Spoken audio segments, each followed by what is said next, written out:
Want to make a podcast? Spotify's got a platform that lets you make one super easily, then distribute it everywhere and even earn money, all in one place for free. It's called Spotify for Podcasters, and here's how it works. Spotify for Podcasters lets you record and edit podcasts right from your phone or computer, so no matter what your setup is like, you can start creating today. Then you can distribute your podcast to Spotify and everywhere else podcasts are heard. Video podcasts are also available on Spotify. With Spotify for Podcasters, you can even earn money in a variety of ways, including ads and podcast subscriptions. And best of all, it's totally free with no catch. Spotify for Podcasters has made our podcasting process so much easier and even has options like Q&As and polls so we can engage with listeners. I highly recommend you give it a try. Download the Spotify for Podcasters app or go to www.spotify.com/podcasters to get started. The following contains descriptions of physical violence, sexual violence, and graphic descriptions of autopsies.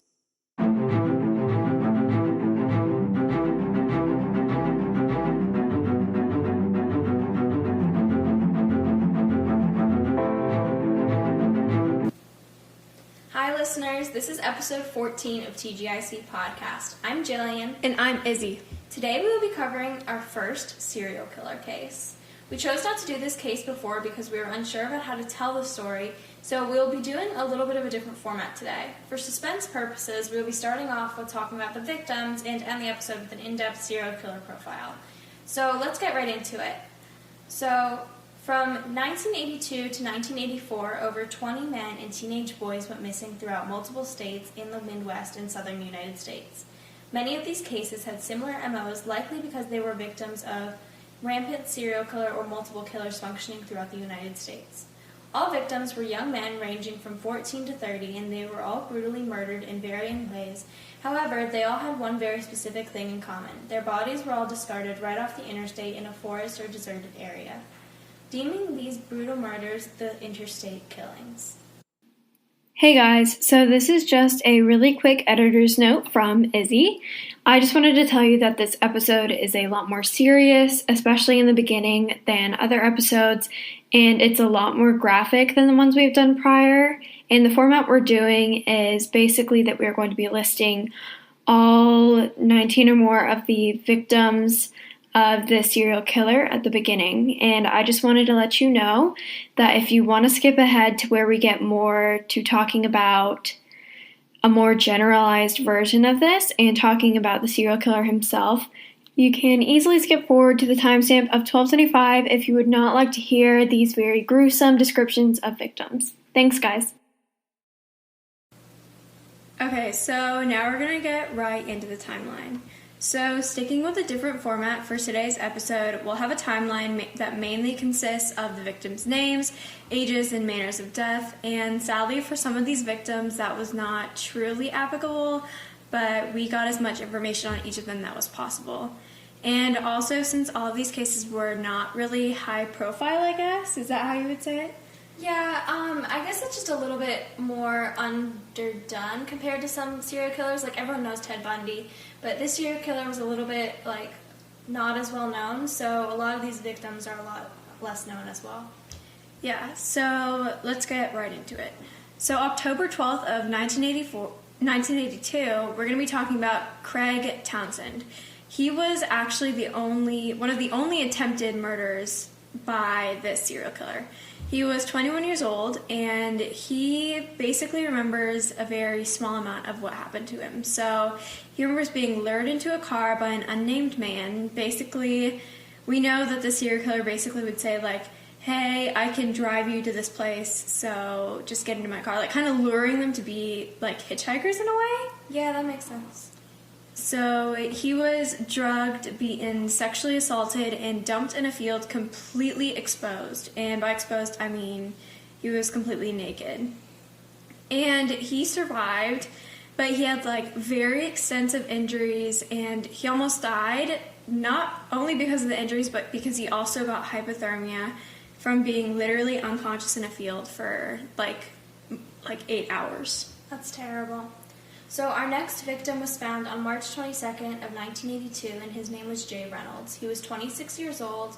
He worked in an ice cream shop in Lexington, Kentucky, and he had left home the day before on March 21st, and he just never returned. His body was found disfigured the next day in rural Fayette County. So if you start to notice, we didn't mention a location for the previous victim, but you'll start to notice that the serial killer was operating all over the Midwest. Yeah, and like partially in the South, and we'll get into why later. So October 3rd of 1992 was his next victim. His name was Delvoyd Baker. He was just 14 years old, and he was found strangled with a cord, and his body had been dumped next to a dumpster in Indianapolis, Indiana. Our next victim was found on October 23rd of 1982, and his name was Stephen Crockett. He was 19 years old, and he was stabbed multiple times. His body was left in a cornfield outside of Kankakee, Illinois, and his story did not receive any publicity outside of the county. That's just so sad to me. I think it's terrible because I think the thing is like it's the worst because of the media, because media people will like only pick certain cases that they think are gonna like be provoking for listeners and stuff, and like they're only gonna pick really high profile things and make them that way. I can't describe it. I'm trying to like I guess a 19-year-old man being found dead is not as high profile as a little girl being found dead. Exactly. And I mean, I feel like this is a case that was just so important to cover, to just show like that men can be kidnapped and murdered too, and I feel like that's not very often talked about. It's not often talked about, and I actually feel bad because we haven't really talked about it too much. Yeah. And that's what we're really going to try to do with this case, is talk about an underrepresented community. And also try and do it more in the future. And let's get on to the next victim. So November 6th of 1982, Robert Foley, he actually has an unknown cause of death, and his body was found right outside of Joliet. And I don't really know what state that's from. Again, like a lot of the information is very, very vague on a lot of these victims. It was probably Illinois, I think. I think the next couple of victims are all in Illinois. Yeah. So on December 25th of 1982, so Christmas Day, John Johnson was found. Yes, his name was John Johnson. He was 25 years old. He disappeared from the Uptown District of Chicago, and his body was found 2 months after his disappearance in Lowell, Indiana. His body was so disfigured that it took actually 7 months to identify him. And I mean, 2 months after he was killed, I mean, that's probably like, he would have been far into the decomposing stage. And I also think that sticks out a little bit because a lot of the victims we've talked about before, they disappeared and they were found the next day or in the next couple of days. And his sticks out a little bit because it took so long for it to be solved. Yeah. Okay, so December 28th of 1982, actually, 2 victims were found, John Roach and Stephen Aiken. So John Roach was 21, and he was found dead outside of Belleville. And there wasn't that much information on him, but Stephen Aiken was a little bit different. So he was 23, and he disappeared from Terre Haute, I think that's how you say that? I think that's how you say that. Indiana on December 19th of 1982. And he was later found in a woodland off of Indiana State Road 63 on December 28th. And he, like, actually his body was dumped next to, like, an abandoned building. It was actually on a farm. Like, clearly they had the building and didn't really touch it. Like, maybe they just bought it or whatever. And they actually, like, searched the building to see if there's any traces of blood or DNA. And they did find blood on the walls and on the ceiling. And additionally, the plaster on the walls was newly damaged, leading investigators to believe that he had been thrown against them and that he had potentially been hung from like part of the wall and like beaten there. And actually a lot of this specific criminal's victims were all killed by like a perpetrator who demonstrated like enormous amounts of rage. Like, the fact is, all of these crimes have in common, and the ones we're going to talk about in a minute, like, were all done by something, like, almost like they were all crimes of passion. And that's how they actually linked them later on. And that's why they're actually connected, because they both had injuries to the abdomen and chest that were very similar. And that's really interesting, too, because usually in serial killers, you see something that's very detached from their victims. Like, that's actually the thing that makes it a difference, and that's why they say crime of passion, because that really discludes the crime being committed by a serial killer. But I think it's almost like this guy's MO, which is totally abnormal and strange. Yeah, exactly, and I think that's probably why it took them so long to connect a lot of these, but yeah. So over the next few months after that, there were 5 unnamed victims, and again, so there's very little research available to find on these victims, but I'm not sure if this means that they were unnamed for, like, their families didn't want them to be named, or if they were just John Does. But these victims were all found over the course of the following months up into August of 1983, which is, again, so sad that we can't even, like, name them and give them some justice on this episode. But there were 5 unnamed victims, and that's important to know. And then on August 31st of 1983, Ralph Callis was found. He was missing for only 12 hours when his body was discovered in a field outside of Lake Forest, Illinois. That's insane. Like, 12 hours, some people don't even get reported until, like, 24 hours later. I know. And, like, I think the reason he was found so quickly is that his, like, family started a search. That makes sense. Kind of prematurely to the police because they know it was so out of character for him. And he had actually been stabbed 11 times. Again, going back to the crime of passion thing. So on October 4th of 1983, another body was found, and his name was Derek Hansen. He was 14 years old, and he was found dismembered outside of Kenosha, Wisconsin. 14. This is a second 14-year-old. This is so sad. Not that age really determines sadness, but, like, 14 is younger than us. Yeah, I know. And I don't know. It's so weird to me that this specific serial killer was more targeting, like, just men in general. Like, yeah, and it is a little weird that he does target young men, but he also targets, like, teenagers. Like, yeah, 14 years old is very young. I feel like you can't really be counted as a young adult until you're at least 16 or 17. And not to mention, like, I feel like when you talk about serial killers, all of their victims are very alike. Mm-hmm. Like, if you think about Ted Bundy's victims, they're all white women with brown hair. Like, if you look at the pictures, they all look very, very similar.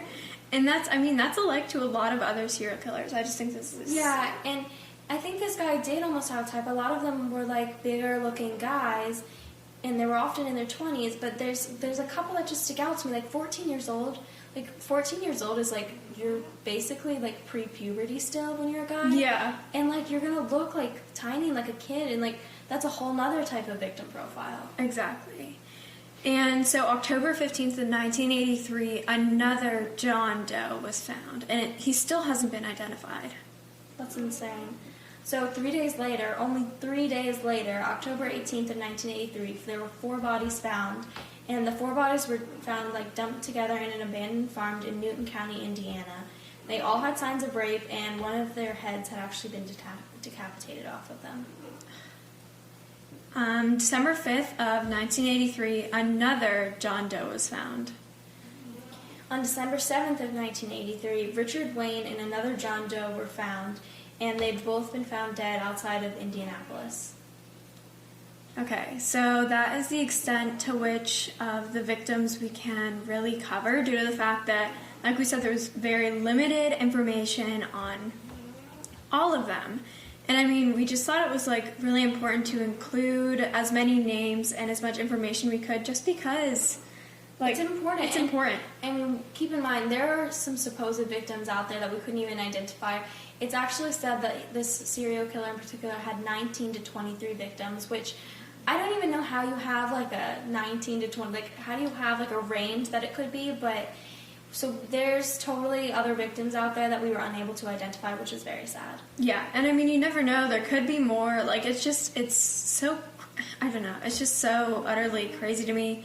Not to mention, like, there's literally no stuff on any of these murders. Yeah, and I think that actually goes to show, like I was saying again with the media, like, no one wanted to cover this case because a serial killer was attacking young men.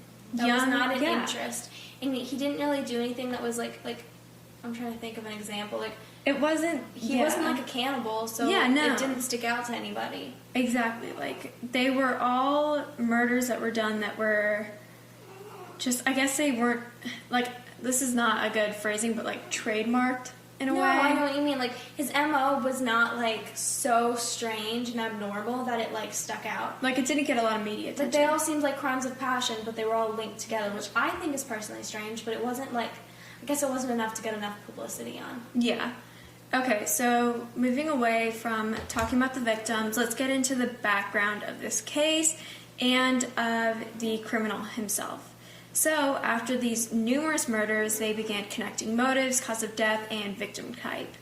Not to mention the location of the murders and how they were all specifically, well, we didn't really get into this, but like a large majority of the victims had been stabbed in the chest, and a lot of them had actually been like, they'd all been bludgeoned too, Mm-hmm. and a lot of them had been strangled as well. They'd all been sexually assaulted, or most of them had been sexually assaulted or raped. And every single one of these murders had been done by someone who displayed a tremendous amount of rage. And I mean, when the police were investigating this, that was like their main thing. They were like Jillian was saying earlier, that's not normal for serial killers Yeah, or like really who the any hell is killer. this guy with this anger problem? Yeah, with this anger problem and just like literally over 20 victims in 3 years. It wasn't even, it was like 2 years. Like that's literally, like, I just can't. Like, most serial killers will operate over a very long period of time with very specific MOs, and they're still not caught. And this guy, like, 2 years, he was on, like, a spree of anger. Yeah. And so they eventually connected these crimes to a man named Larry Eiler, who had been identified through some, like, weird-ass circumstances. So on September 30th of 1983, Larry was arrested on a traffic violation. However, they brought him into the police station due to the fact that there was, like, another young man in the car who was, like, a hitchhiker, or who Larry said was a hitchhiker, and he was acting, like, very strangely. They don't really get into detail about this, but I can imagine he was probably kind of scared. Okay, that's a weird, like, circumstance for me. Like, I mean, can you imagine you're pulled over for traffic violation, right? So you're the cop here, and there's, like, this guy in the car, and he's like, oh, this is my hitchhiker. Yeah. And the guy is, like, the other guy looks completely, like, uncomfortable and nervous. Like, that seems so off. And I mean, just think about it like this also, that traffic stop probably saved that guy's life. Probably. And so, following the arrest, they searched his truck, I mean, for anything weird, and they found rope, handcuffs, a hammer, 2 baseball bats, a mallet, and surgical tape. Oh, yeah, totally normal things to just have in your car. Yeah, totally normal. I mean, What? Why would you have that in your car unless you're, like, I actually can't come up, maybe you're, like, a psychotic. half carpenter, half baseball playing cop who likes to climb ropes. I don't know. So they actually immediately alerted the task force that was in charge of the Interstate Killer's profile, because they had known about this. They had started calling all of the connected murders the work of the Interstate Killer, because, like I said, they were all off of the highway and they were all just like very like similarly done. Yeah, and they were starting to link them. It was starting to make sense to them. Yeah, not to mention, like, since a large majority of them were bludgeoned, like the 2 baseball bats, a hammer, and a mallet, like, that's weird. So they, like, interviewed him, and he fit their profile almost perfectly. Like, his lifestyle was the same, which we'll get into in a minute. So, and another thing is that he fit their profile, like, almost perfectly. His lifestyle was the same, which we'll get into in a minute. And the tools in his truck were the same as those used as some of the murder weapons in some of the cases. And his physique was the same as well. Can I just make a note? Like, what a hilariously, like, embarrassing way for a serial killer to go down. Like, some serial killers go out swinging and they just get caught on, like, their, like, 50th crime or something, and they're just like, you know what? I made it. I made my take goal. me to jail. Like, but this guy, like, he goes out with a traffic violation. Like, A freaking that's embarrassing. with a potential victim in his car.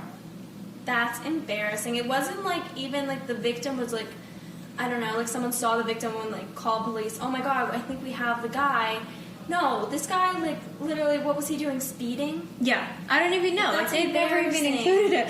Like, what if his taillight was just out or something? Like, this is such an insanely embarrassing way to get caught, but also, like, what a coincidence and how good this is for the police. But,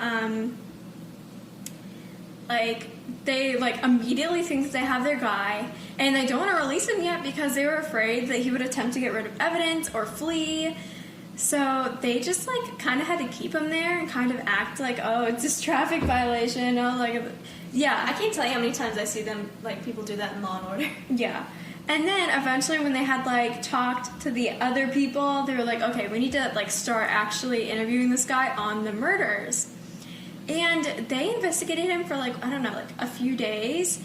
And by then they had, like, mounds and mounds of circumstantial evidence on this guy, again, for multiple of the murders. And, like, they only knew that they were going to get more stuff for more of them.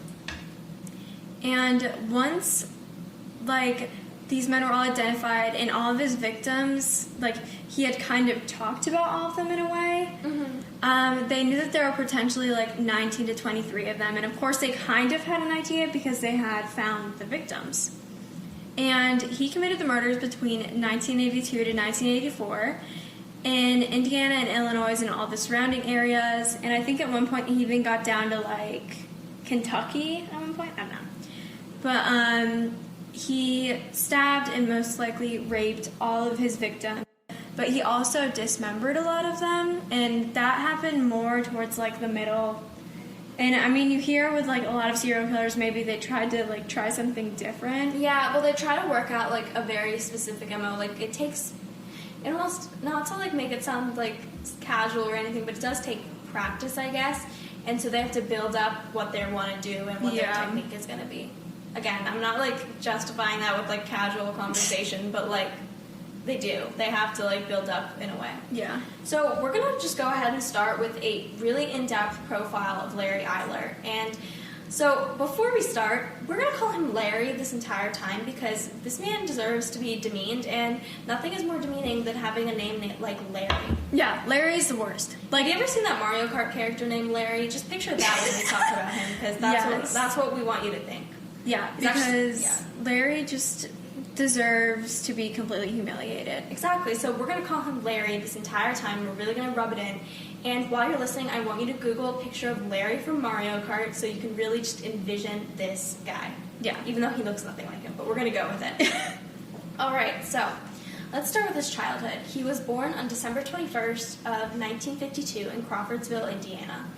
He was the youngest of 4 children, and his parents were divorced when he was young. Unfortunately, he had kind of a bad childhood, and he was often beaten by his stepfather while growing up.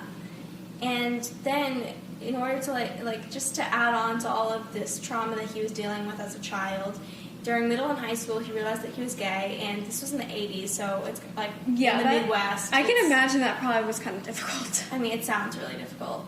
So he was actually out to his family. So his family was, like, pretty chill with everything, which is good. But he was not out to other people in his hometown, which, I mean, I guess that's good in a way. Not good, but, like, it's good because no one was trying to, like, do anything to him because they didn't know. And obviously, like, that must have been really hard for him because he didn't feel comfortable being himself in his hometown, which is really terrible. Yeah. And then in high school, he actually began to go to gay bars in Indianapolis, and just the fact that, like, I didn't even know that gay bars were a thing during the 80s. Of course they were.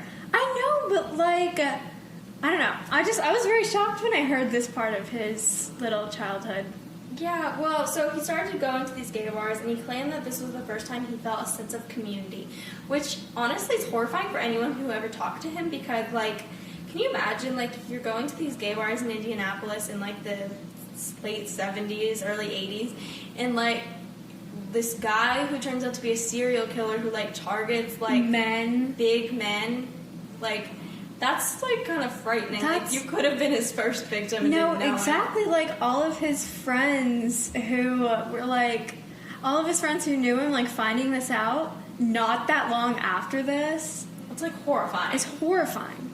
So he dropped out of high school his senior year and got a GED. It's like GED. I don't know why I stumbled over that. Anyway, he worked many odd jobs to support himself, and then so he actually tried to go to college a couple of times, which don't even get me started with, like, the phrasing of this. Like, he did. He tried to go to college a couple of times, and he just couldn't do it. Like, he tried different places. College wasn't for him. Yeah, he started a couple of times and just dropped out and never earned a degree. And then in 1978, he moved to his hometown, from his hometown to Chicago, Illinois. Okay, so I'm going to talk about his adulthood a little bit. Before murdering people. Yeah, before murdering people, and I'm guessing this was probably also happening while he was murdering people, but it's just, like, some of the stuff It's a little bit of a crossover period. But. Yeah, some of the stuff is just crazy. Like, the fact that this is our first episode that we're talking about, like, more serious stuff. No, this is, like, kind of weird for us. We haven't, like, there's no appropriate place to, like, make a joke or anything. No, exactly. And, like, that's my coping mechanism. Yeah, I know. That's the same with me, and I feel like sometimes people need that during a true crime podcast, but, you know. We'll try to make it a little bit light, but, yeah, but know, it's hard. It's hard. We don't want to be inappropriate. Okay, so overall, Larry was actually pretty well liked by his peers, and he was arrested at one point. And his friends raised over $10,000 to pay off his bond in order to get him out of jail. Is it said why he was arrested? Because that was a weird transition. You were just like, oh yeah, he was well liked by his friends, but he was in jail. Like, I think it was literally something, like, very minor. I think it was maybe another traffic violation or something, but it wasn't, like, it was something that, you know how they hold you in a holding cell for, like, it was something like that. Gotcha. And he ended up working at Marion County General Hospital for a while, but then he changed career paths and started working at a liquor/shoe repair store. What? I don't even like know. That was like a combo? Yeah, it's a combo. Like, hey, you can drink your whiskey while I fix your shoes. That's hilarious. They still have shoe repair stores. I mean, I imagine people still get their shoe repaired, but, like, I've never seen one. Usually, like, shoe repair stores are, like, inside of shoe stores. Yeah. Like, I know there's a store in, like, Atlanta that does that. No, and I don't know, this is funny, because, like, every time I picture a shoe repair store, I don't actually picture, like, a shoe repair store. I picture, like, you know, like, you'll be in the mall, or, like, just random places will have them, like, where they have, like, shoe shining stations. Yeah. And, honestly, I think of, I don't know if you've seen this movie, but, Jillian and I are, like, avid fans of Adam Sandler. We love him, or I love him. I love him. And there's a movie called The Cobbler, and he, like, fixes shoes. There's a shoe movie? It's so good. It's basically about him, and, like, he uses this magic, like, shoe fix thing, and, like, when he puts on the people's shoes, he turns into them. Oh, God. It's amazing. It's amazing. That sounds stupid. That sounds like, have you ever seen Click? That was a stupid Adam Sandler movie. Click was really dumb. But, like, you know, if we ever take off, we're getting a separate show where we rate Adam Sandler movies. Yes, we're definitely doing that. So, moving on, Larry was known to his friends as a chill and overall nice guy. Yeah. Wow. So, this is a really weird transition. However, they knew that in the bedroom, everything changed. That sounds dark and weird and creepy at the same time. What does that mean? Well... You have to say it. Okay. Larry was known to have a leather kink. What does that even mean? I don't know. Tell me what you were telling me about that other guy with the satin kink the other day. Oh, okay. So I don't know if you guys are familiar with this case. It's kind of a high-profile case, but the case of the Beaumont children in Australia. There's this guy who's he's the biggest suspect, right? But like he died before he could get convicted or anything. But apparently he has this satin kink, and I heard all about this, and he, like, literally will, like, has, like, a room, and, like, the sound of satin, like, turns him on. Isn't that so weird? A satin room! He has a satin room in his house. What is up with people being attracted to fabric, especially, like, murderers? That's a weird trait. That's not normal. That explains a lot about killing people. Yeah. Maybe you're just mad because you're attracted to fabric. Yeah, exactly. This guy was just, yeah. So, like, a lot of his sexual partners actually recounted their experiences with him being very violent in the bedroom. Like, I mean, we're not talking about, like, BDSM or anything. Like, he would literally choke them, like, fake bludgeon them. And, like, he would even cut his partner's chests with knives. Yeah. Like, why did nobody How does that say... not kill people? Yeah, I don't know. But, like, why did nobody say anything earlier? That's weird. This is too much. I'm gonna need a really light case after this. Yeah. I mean, and if you guys listened to the Patricia Maheen case last week, that was a lot lighter than this. Maybe if you haven't, listen to that after this. But, he actually had a longtime partner named John... Okay, stay with me. Dubrovskis. Oh, please. It's a Greek last name. I got it. Dubrovskis? Dubrovskis. Usually I'm better at saying last names. Dubrovskis? We're not going to try anymore. We're not going to try. We're just going to call him John. And John actually had a wife and multiple children. However, his wife knew about his homosexual tendencies. You mean that he was gay? Yeah, that he was gay. And let John and Larry continue to see each other. Oh, as one does. It's like sanctioned adultery. And I mean, honestly, this reminds me of when you watch classical shows where it's like, oh, I know you're gay, but you have to stay married to me. Yeah, so, yeah.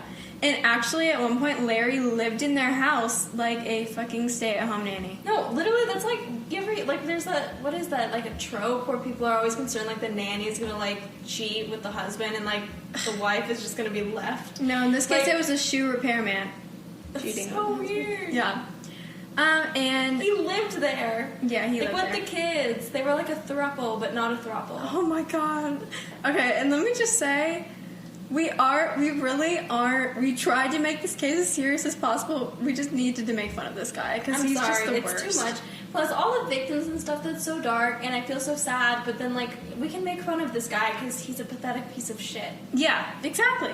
We can make fun of him because he deserves to rot in hell. So, at this time, Larry was living in a stable home. He had a well-paying job, a close group of friends, and, the closest thing to a long-term relationship that he would ever have. However, that was not enough. Dun, dun, dun. Now let's get into his murder spree. So this is getting dark again, but his murder spree began with an attempted murder in 1978. On August 3rd of 1978, he asked a man named Craig Long if he needed a ride. This guy refused because, stranger danger, even if you are a scary-looking adult man, Exactly! Take care of yourselves. Seriously, don't, I don't care who you are, I don't care how old you are, I don't care. Don't get into cars with people you don't know. Please be safe. Because once you're in the passenger seat of someone else's car, they have complete control of what happens to you. Exactly. And this also goes back to what we were talking about earlier about how he would literally, make people hitchhike. It wasn't even they were hitchhiking and he picked them up off the road. He would be like, hey, I can drive you. It's weird. And it's weird. Stranger danger. I don't care if you weren't taught in school, I'm going to teach you right now. Don't talk to strangers. Don't get in cars with strangers. I don't care if they have candy or fancy shoes. Don't get in the car. I want to connect it back to the shoe thing. Don't get in the car. And I want all of our male listeners to know, even, I know we don't have that many. Yeah, we don't have, any. I don't know who you're talking to. That you guys deserve to be safe. And I know that society tells you that you're strong and you don't need to be scared or whatever, but that's bullshit. Bullshit. It totally is. Take care of yourselves, and please lock your doors, and don't go with anyone you don't know. Alright, to proceed off of that, he refused, but then, because of his refusal, Larry stabbed him in the chest. What? Yeah, the guy was just no thank you, and then Larry was just pow. Anyway, Long decided, because he was just a hella smart dude, to fake his death, and Larry just left him to die on the side of the road, right? But he faked his death, and then he called for help. He went to this nearby farmhouse and was hey, someone just tried to murder me. Can you come, help me out? So then he ended up going to, the emergency room, obviously, because he needed some help. And, then all of a sudden this other guy shows up at the emergency room, and it was literally Larry. And he's hey, I am injured. And then they're oh my God, were you the guy that, stabbed this guy? And he's no, it was an accident. How do you stab someone in an accident? You're holding a knife, to your heart, and then all of a sudden you fall in the other direction? Hey, look at my knife. Oh, I'm sorry, I fell into your chest. Hey, catch. I don't know, it's you don't accidentally stab somebody. That's so weird. And then the police were just sure, okay, bye. So I don't know what kind of police officers these were, because they were just oh yeah, sure, you can just accidentally stab someone. That's totally chill. So anyway, Larry Adler just goes on with his life after 1978. In the beginning of 1982, he began brutally raping and murdering young men, and they were unable to identify him, but by 1984, there had been at least 21 victims. It is actually theorized that he attempted to kill because of his internalized homophobia towards himself, which would explain a lot of the rage. Yeah.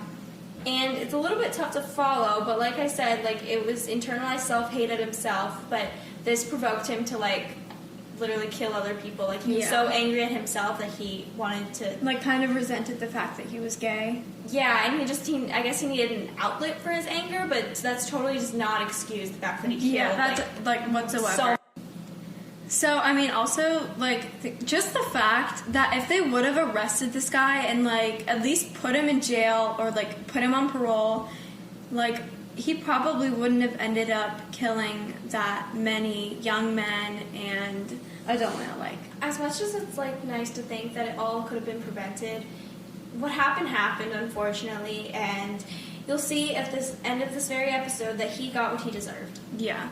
So after he was caught, he was, not shockingly, convicted and sent to prison where he would be for the rest of his life.